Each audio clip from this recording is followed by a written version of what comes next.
জুলাই জাতীয় সনদ বাস্তবায়নের আদেশ জারি ও নভেম্বরে গণভোট সহ ৫ দফা দাবি উপস্থাপন করতে যমুনায় গেছেন বাংলাদেশ খেলাফত মজলিস ও জামায়াত সহ ৮ রাজনৈতিক দল। পল্টনে সমাবেশ শেষে মিছিল নিয়ে জামায়াতের সেক্রেটারি জেনারেল মিয়া গোলাম পরওয়ারের নেতৃত্বে যমুনায় যান ৮ দলের নেতাকর্মীরা।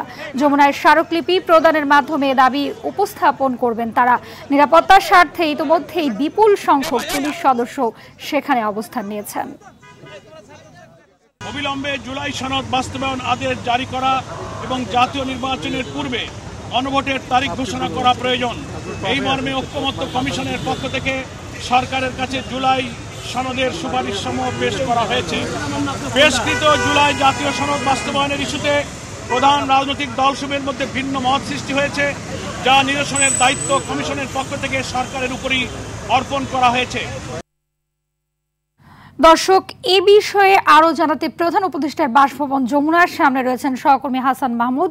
তার কাছ থেকে জেনে নিব বিস্তারিত। হাসান, দাবি উপস্থাপনের বিষয়ে আর কি তথ্য রয়েছে আপনার কাছে, এবং জানাবেন যে সেখানকার সার্বিক পরিস্থিতি কি দেখছেন?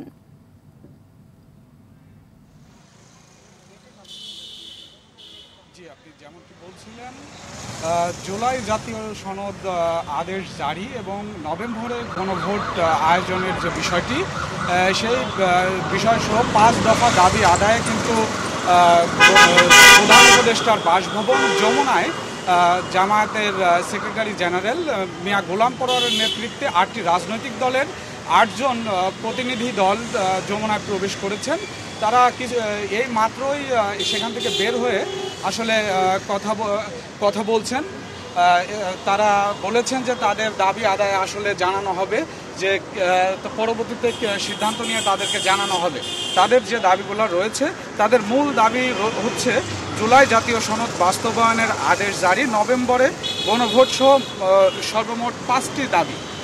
এই সকাল থেকে আমরা দেখেছি যে এখানে স্মারকলিপি দেওয়ার আগে কিন্তু পল্টন মোড়ে তারা কিন্তু সংক্ষিপ্ত সমাবেশ করেছেন।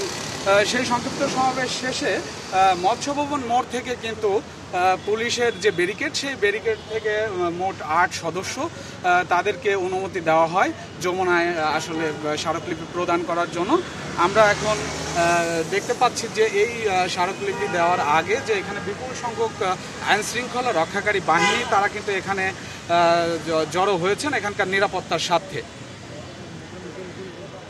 এবং এই যে দাবিগুলো রয়েছেন, এই দাবিগুলো আসলে বাস্তবায়নের জন্য বেশ জোর দিয়েছেন জামায়াতে ইসলামী সহ ৮টি সমমনা রাজনৈতিক দল। এই ছিল সর্বশেষ আমার কাছ থেকে। জি, ধন্যবাদ আপনাকে।